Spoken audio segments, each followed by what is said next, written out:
Okay, welcome back to 2S, the Horror Quarters podcast. Bringing back Spawn and Vito. Fellas, what's going on? What up, motherfuckers? We're back once again. Yes, they're back to discuss the Nightmare on Elm Street Long franchise. awaited. So have at it, fellas. Yeah. It's your ball. So this is one that I've been wanting to really take time with because the Nightmare on Elm Street franchise is near and dear to my heart. Before Nightmare on Elm Street, I liked horror, enjoyed horror. But after Nightmare on Elm Street, I was just a horror fanatic, and it was my gateway in. I wouldn't necessarily say that because I want to say Poltergeist was my first love towards horror, and then the Friday the 13th. But what took it to the next level, where it became an obsession, where everything was horror, I couldn't get enough of horror, was A Nightmare on Elm Street. And the first time it's so funny. The person that liked the horror the least in my household was my stepfather, Tony. And he came in or talked to me. He was like, "Hey, Eric, I saw it wasn't a trailer. I saw a preview for this movie called A Nightmare on Elm Street. And there's a scene where the guy's face is going through the wall. And just with him describing it, my imagination just ran wild on it. And I could not wait to see it. And it's so funny. When we went to rent it, we were like, a movie about nightmares and dreams. And the guy gave us Dreamscape instead. Still a dope movie, though. Still a dope movie, yes. And my man from The Warriors is in it. I recommend Dreamscape. It's not as iconic as Nightmare on Elm Street, but it is a minor cult hit, it's though. a great, I love Dreamscape. But I digress. So Nightmare on Elm Street is just, to me, it was everything that I wanted in a horror. It had the supernatural element, but fucking scary as hell. It had the iconic character by the name of Freddy Krueger. Freddy Krueger became a big part of my zeitgeist as a fan. He was like for years, up until about 88, 89, he was my number one slasher, over Jason, over Michael. I had the Freddy action figure, like it was like a big old rubber thing that, I think it was LJN. This thing was rubber? What were you doing with this? this? It was a dildo. No. I had the glove that you got at Spencer's. It wasn't... Were they different sizes on this glove? So it was like the Freddy glove. It was plastic, but it was super dope. I was Freddy in 1988. My stepfather did the burnt makeup. I wish I still had those pictures. I don't know where they are. I had the sweater. I had the fedora. It wasn't... I didn't do the shitty mask. I had my stepdad is an artist, so he was able to give me the Freddy burnt look. It was super dope. I was Freddy in 89. I was Freddy in 88. And then I got grounded for calling the Freddy hotlines back in 87. It was like $100 in 87. Which is like $1,000 in 2026. Dude, I was... They were gonna kill me, my parents. I think it was the Freddy and the Captain Lou Albano wrestling hotline. Oh, I like that, dude. So I think it might have been $100 between both of them, but still. The thing about the fucking hotline is that it would start in the middle. So Freddy'd be talking about something, and then I'm like, what was he talking about? Then I would have to wait till the end, and then that's how they would. That's how they get you. That's how they got you. So no, Freddy was my number one guy. I had the Freddy shirt similar to that one. I'll forward it over to Santana. He could edit it in. That was my favorite shirt. I used to rock it. I have so many years. I got that shirt 87 until it was like young as hell on me. I would rock that fucking Freddy shirt. Dude. It was now it looks like a shirt. Sleeveless T-shirt. Now it's a bow tie on me. But yeah, no, I loved Nightmare on Elm Street. It's one of my all-time favorite franchises. I've discussed it at length, especially Dream Warriors. So let's get into... go ahead and talk about if you have a love for the franchise, and then we'll break down 84. This is the only franchise that gave me fucking nightmares. Mm-hmm. These movies are dope, but fuck. Yeah. This is the one fool where each time I watch it, I would see this fool in my dreams. No joke. So I didn't go back to these movies a whole lot until later in life when I stopped having those nightmares. And I don't know what it was about these fucking movies, but this is the one motherfucker that would honestly, I would have a nightmare about. Yeah. So, I seen him as a kid, fortunately, what people don't understand is that in the 80s, he was a phenomenon. Oh yeah.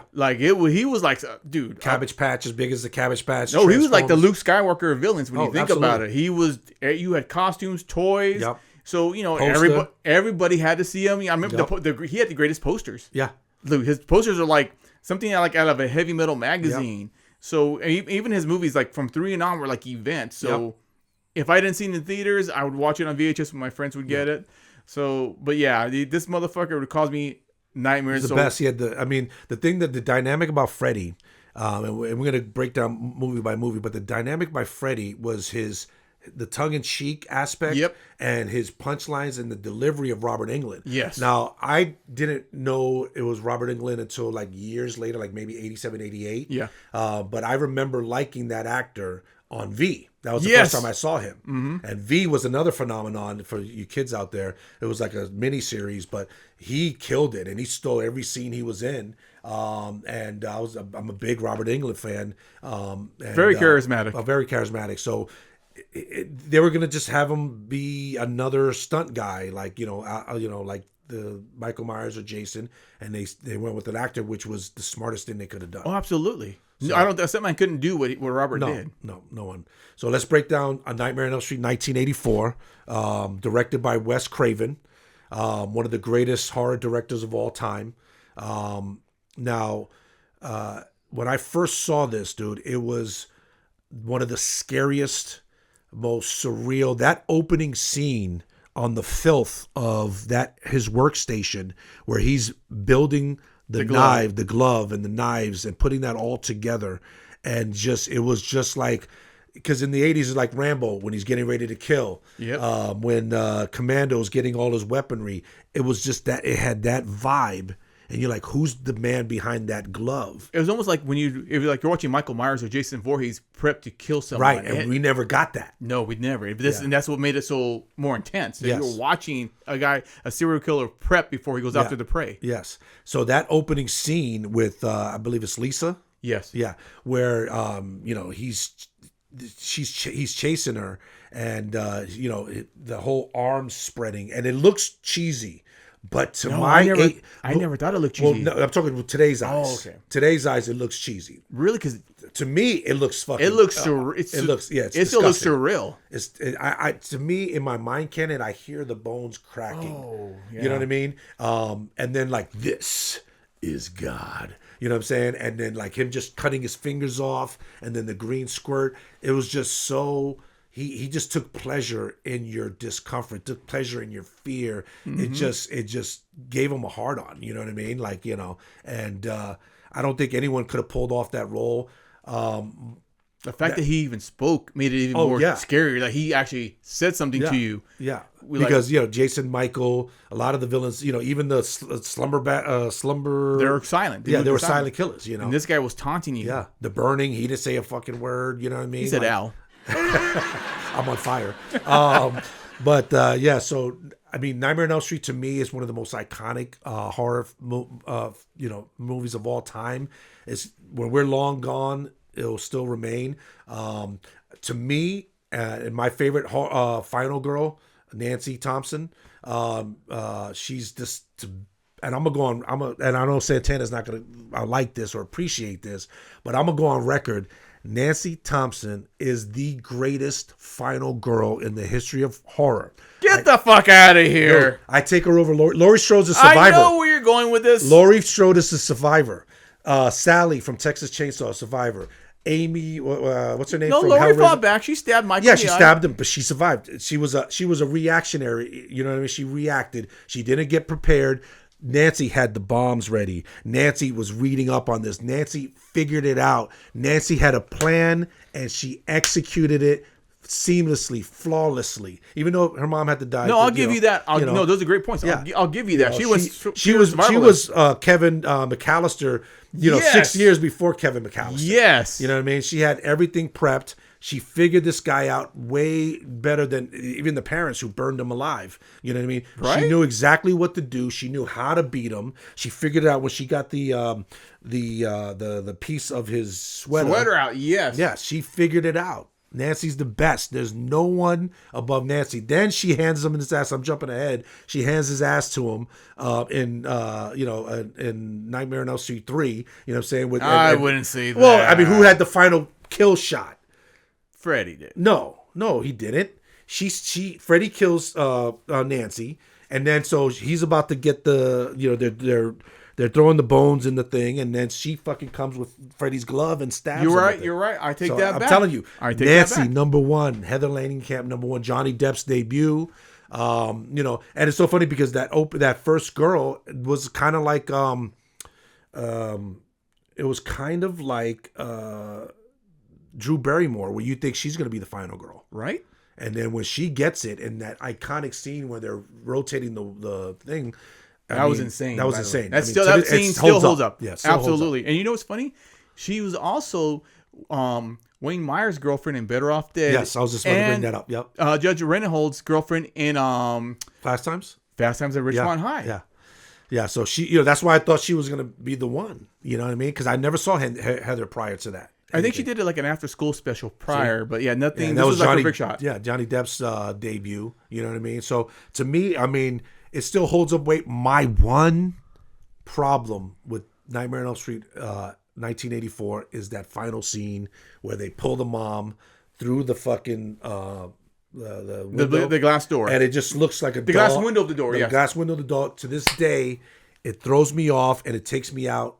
It just looks like a dummy. And I know you and Corey are like, "Oh, it's a dream sequence. Yeah, it's supposed to be wacky." Get the fuck out of here. It's bad graphics, bad practical effects.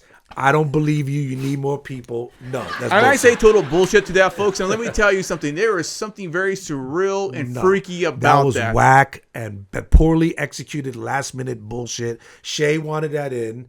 And Shay was smart. Yeah, and no. Bob Shay, folks, the producer. Bob Shay wanted it in. Wes did not want it in. It was a good call. Yeah. I like the car with the Freddy sweater, and they're all in the car. But that was kind of corny to me. That was funny. It's funny how I'll take that over the fucking the dummy being dragged to it. No, and I hear you. I just think it's kind of funny though. I dig the mom being dragged in through the peephole of the door, but I didn't feel. I thought the convertible top on the Freddy car was kind of corny, but I still dig it though. But it's funny how. Right. And again, I say, folks, you watch the movie. You let us know how you feel about that. I that just bugged me. It always takes me out of it.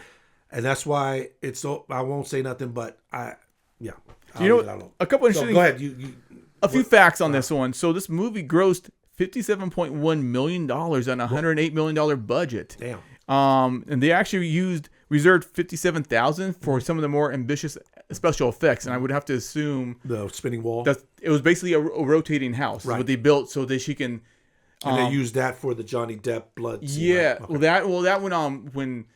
Tina, what's her name? Was Tina, right? Oh, yeah. When Tina. She was being dragged through the wall and the ceiling. That's how they. So basically, they strapped the actor. I believe his name was Jesus Garcia. Mm-hmm. So they strapped him on. So when he's screaming for Tina like this, he's actually strapped in as he's being turned upside down. Mm-hmm. And the actress who played Tina is obviously loose. So when the house is rotating, she's just rotating with gravity. So she's not actually being flipped up in the air. Yeah, it's just the house rotating underneath her, and she's just kind of going with that role. Mm-hmm. And a couple other things here. Freddy was now this is gonna be a little controversial, but Wes Craven's initial idea was that Freddy and at the time there was a big scandal with a particular preschool that had allegations against it. This was big in California. Mm-hmm. So New Line Cinema said, you know what, this is a little too close to home. Let's change him from an abuser of children to a child killer. Mm-hmm. And it probably worked better for the series because obviously Freddy using children is just way too is a disgusting act. Right. So I mean, not that killing children is better, but I'm just saying. Yeah, it goes from bad to worse. So they chose bad over the worse. Yeah, because I think that, I mean, if you look at the parts where they do the flashback, like in part 6, or if some of the prequel aspect in Freddy's nightmares, it works better that he's a child killer, but he would also like to toy with that aspect, Freddy, just to fuck with people. Like when he did "You're my boyfriend now, Nancy," and he sticks his tongue out on the phone. Little things like that, like mind games. I agree. And I think, you know what, it kind of goes in, you know, not to jump to another movie series, but remember in the Rob Zombie remake of a Halloween, where they were talking about, the psychiatrist talking about how, you know, serial killers like to torment small animals. Right. I think Freddy had that same mentality with kids. They were like small animals that were helpless and defenseless to him. Yes. And he took great joy in tormenting them. And that's how my mind canon plays it. I take the pedophilia shit out. Yeah. I agree, because if you put that in there, I cannot. I'm not going to watch the movie. I'm not. You know. And that's and we're gonna get to it. That's some of my problem with 2010 remake, but we'll get there. And he's actually credited as Fred Krueger, not Freddy. Right. He wouldn't be credited as Freddy till I want to say Nightmare 3, because I believe even in 2 they called him Fred Krueger. So in like the credits, just I believe in the script when they were discussing who he is.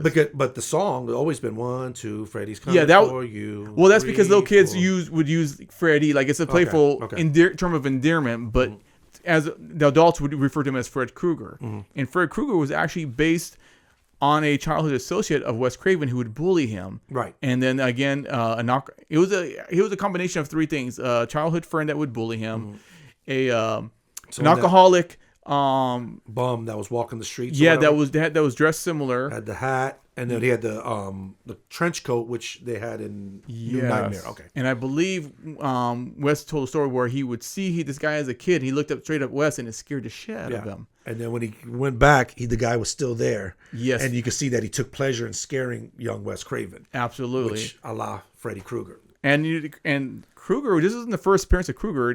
He used that same name for Last House on the Left. Really? His first movie, Krug was for Krueger. Oh, okay. So that's kind of where the lineage comes from. All right. So he he used it a couple times. Well, he also used the scene where Freddy's glove comes out of the water, and they used that in the deadly what is it? Deadly Blessings. Deadly Blessings, yes, with the snake. Oh, the same that's exact right. Scene. Yes. Yeah. And then for his iconic glove, that was actually Wes Craven's idea. He came up with the idea to have a unique killing weapon. Right, because when the machete was done 1,000,000 times. And the kitchen knife with Michael Myers. Yeah, the chainsaw, of course. You know what I mean? So this was, it was brilliant. The fact that he put that glove, dude, it just sent it to another atmosphere. I agree. Yeah. Absolutely. Yeah. And to kind of just go into a few things real quick. You remember when you first watched it? God, sometime in the mid-'80s, to be honest with you. So it wasn't like 85? No, it might be. It was somewhere between. I saw Nightmare on Elm Street 2 first before I saw Nightmare on Elm Street 1. In fact, I want to say I probably saw Nightmare 1 after Nightmare 3. Oh, but when rewatching the movie recently, I loved the directorial style, the way he shot it. It was somewhere between the polishedness of Deadly Blessings and the more exploitation roughness of Hills Have Eyes and Last House on the Left, and I think it worked so well in 1984. Like, there are some shortcomings. Like, I felt the acting wasn't there where I wanted it to be, but that's just a personal preference. That's just my preference. I'm not speaking for Wes or anyone else on that one. But I did like the scenes with the teenagers in there, though. Right. Johnny Depp was instantly, you could tell. He's likable. He was likable. But it's funny. It wasn't, when we say Johnny Depp, don't go expecting like Pirates of the Caribbean. This is really his first movie role, but he played a good guy in this one. Yeah. They wanted him to be more of a jock, but he wasn't. He wasn't more like just a regular dude. But you know what though? The nightmare aspect was so dope. Like he played like a ghoul that would chase you in your dreams, and that's what Wes captured so well. You talking about Wes Craven in terms of how he directed the movie getting Freddy. I was just talking about Johnny Depp was more like my bad. Like the boy next door. Yeah, which he did a great job on. Yeah.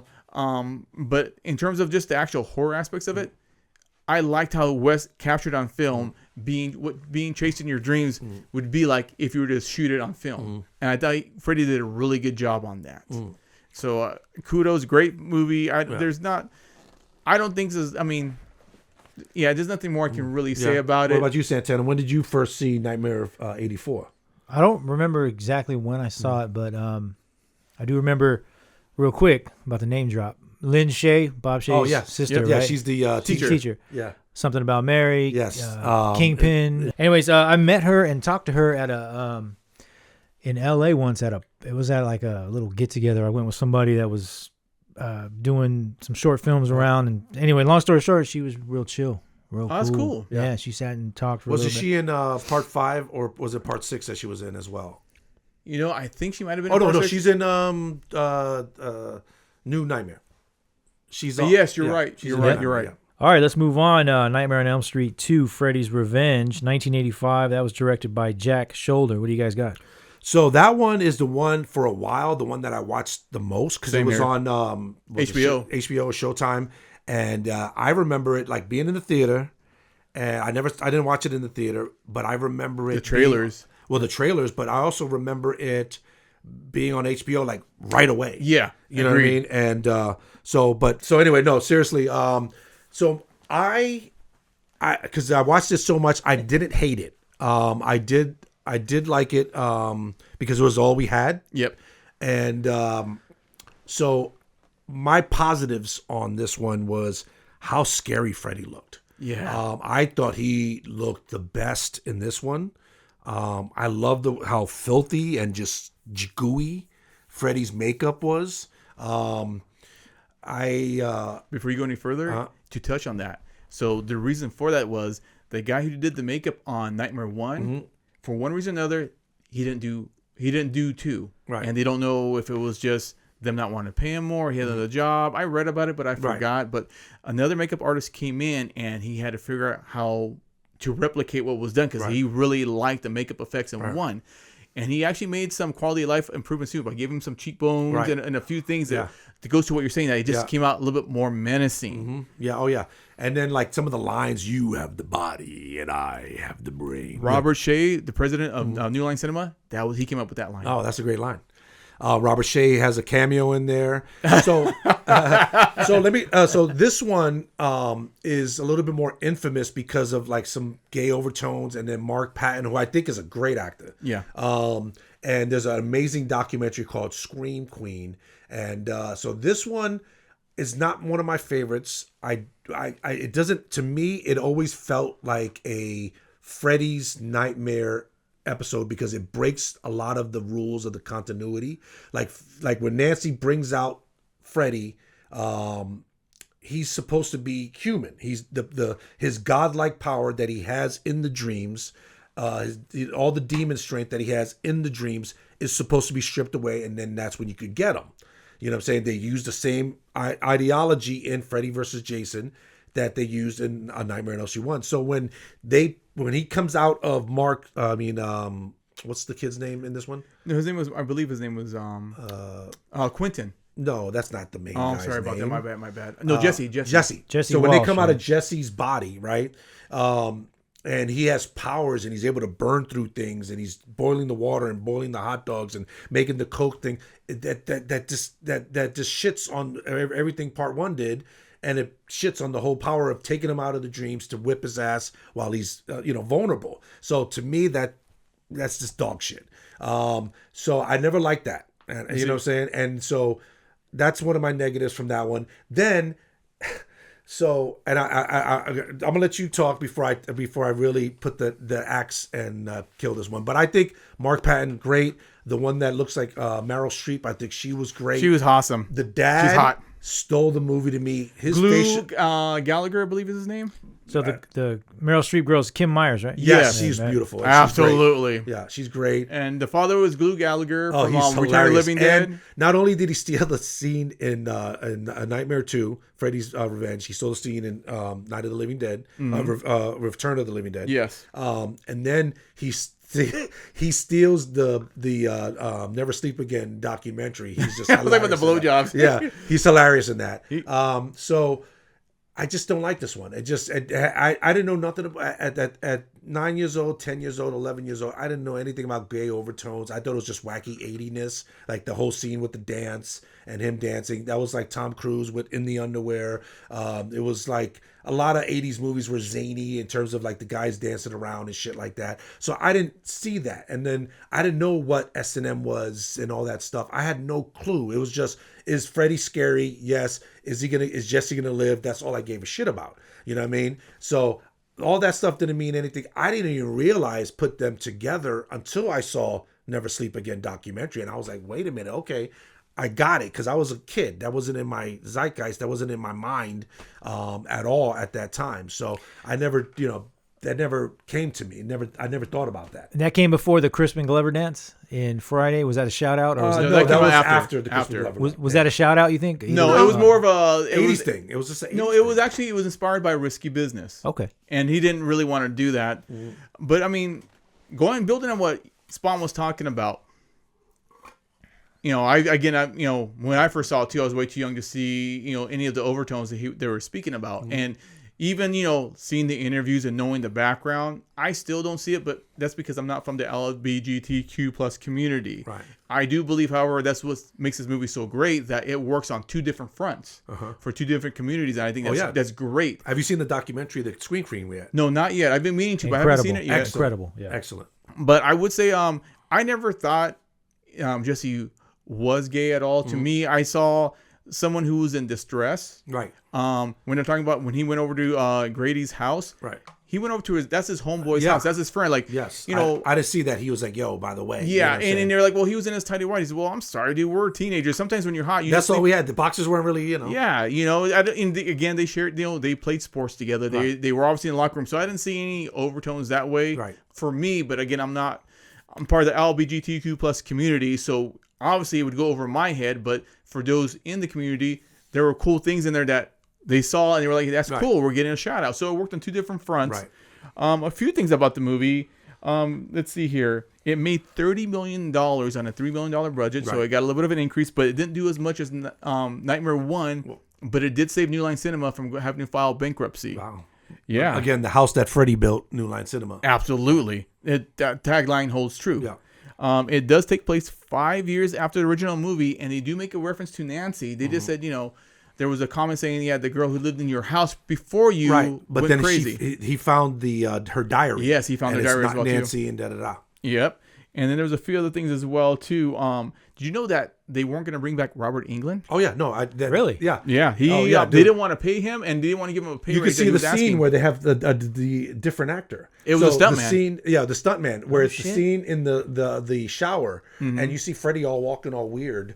And it's like, why is Freddy walking that way? See, I never noticed that. Yeah, so it's like Freddy walking all weird towards the coach, like the scene where in the shower where they're whipping the coach's ass. Yeah, and it's not Robert Englund. Well, let me ask you then: was it kind of like a Predator 1987 thing where they looked at what they had? Yes, daily, absolutely. Like, it was after the first 2 weeks they brought Robert Englund in, and they gave him his pay raise. Yeah, they gave him what he deserved. When you talking about that scene though, how he wasn't walking right. Yeah. We're going to go a little bit more to right now. I just thought that was Jesse fighting the possession of Freddy Krueger because it was a duality going on, a battle, a struggle. Right. So to me, it felt like even when it was Freddy, Jesse was still in there fighting it. So you could mind canon that, but to your point, that was the stuntman. Yeah, oh yeah. Not getting the part Freddy right. Krueger, yeah. Yeah, absolutely. He wasn't even the same height. No. And going on a few other things here too. For most of the sequels, they actually threw the bone out to Wes Craven first, letting him have first dibs. He didn't want to do it, and he did comment on it. If you see this great documentary called Never Sleep Again, it's an amazing documentary in the series. Wes Craven, you spoke on it right now. It felt like they took too many liberties and broke too many rules when it came to Freddy Krueger. Right. That being said, he did like the direction. He did like how the director shot it. He goes, it was well directed. It's a good shot movie. I have no problem with the shooting and. Again, Mark Patton was a good actor, and so was my guy from Weird Science? Robert Downey Jr.'s buddy. So he went to audition for Nightmare 2. Mm-hmm. Robert Downey Jr. drove him there because it was the last day of shooting for Weird Science. Yeah. Little fun tidbit there. Yeah. And as for the director, Jack Shoulder, he directed a minor classic in 1982 called Alone in the Dark. He also directed The Hidden from 1988. Mm-hmm. Or 87 in Wishmaster 2. Oh, okay. Those are some of his more well-known movies. Right.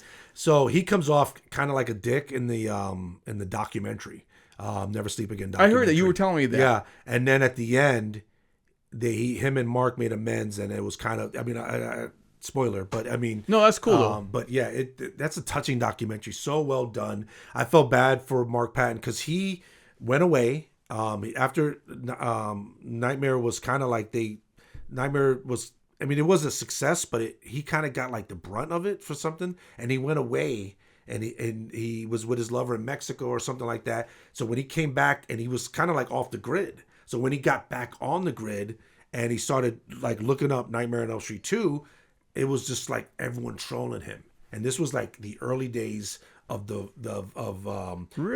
non-PC internet. You think the trolling day is brutal today? Look at 99. Oh, 2000, early YouTube. You know what I mean? Like they just crucified him. Like and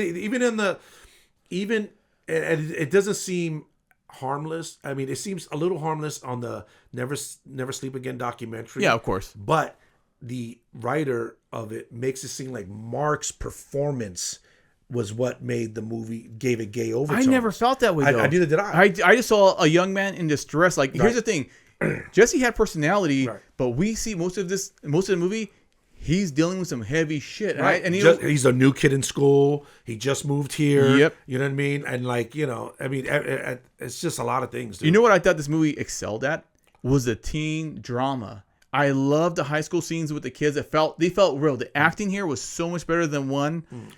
To me, the characters, for me, the characters were compelling. Like, I enjoyed their story. I liked her name was Lisa in the story, right? Yes. I liked Lisa. Grady was cool. He was in it a lot. Yeah. And he was like, you know, your average, you know, he was relatable. You know what I mean? And you know what was cool? You knew Grady's. You knew there was Grady's. Absolutely. And you know what made it more real was when Grady panicked and screaming for his dad to help him. Yeah, that was dope. That was I felt the fear. You know what I mean? That was just they nailed it. As for the horror scenes in this one, I love the opening scene. It felt so real. It felt so heavy metal. Like, you talking about when he's on the bike? I mean, not the bike, driving the bus. Yes, it reminded me of like something you would see in a heavy metal album cover, like a Dio, like a Rodney James Dio, Dio, Iron Maiden, or even like I remember when I had the Quiet Riot's album, Metal Health.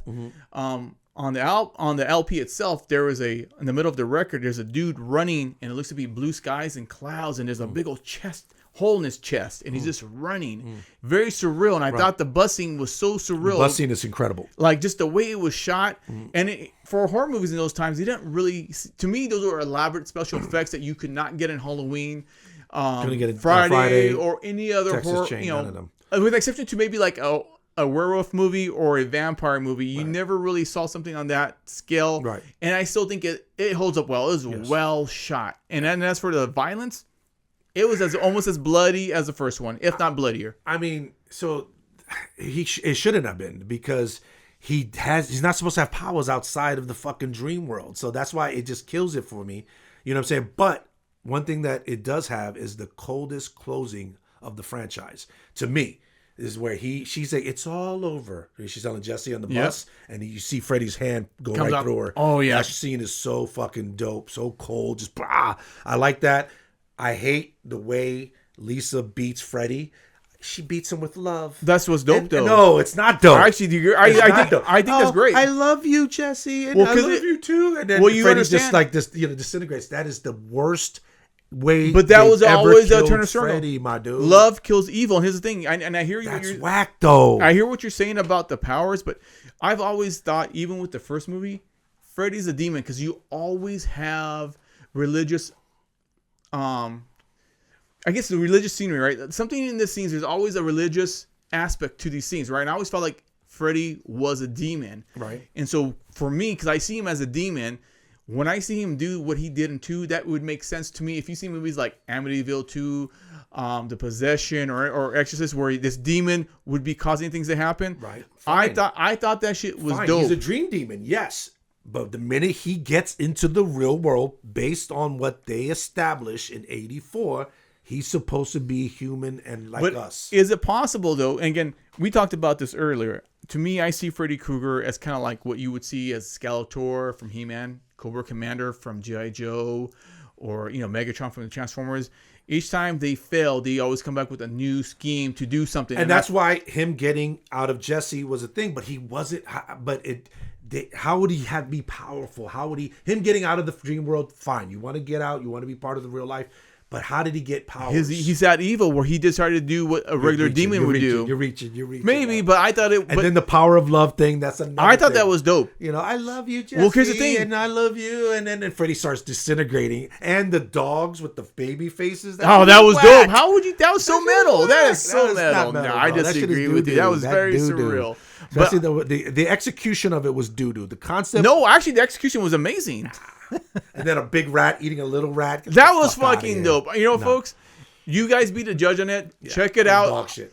And again, what Spawn is saying, what I'm saying, that we're both we're validating it and that's because it's all subjective. But check it out. Tell us what you think about it. But like I said, it's worth checking out. And again, check out the documentary. Definitely check out that Scream Queen documentary, and watch it after Never Sleep Again. Yep. And you know what? Because what I would do, what I would do when I had Shudder, so I would, when it was on Shudder, excuse me, Shout out Shudder. shout out Shudder. I would watch Never Sleep Again, pause it, and then go after they talk about Nightmare on Elm Street 2, Yeah. and then go right into Scream That's Queen. would be a great way to see that. And then it's the nice, and then go back to 3 and blah blah blah. That's just that's my mind canon and how my shit works. But it's a great documentary. But now.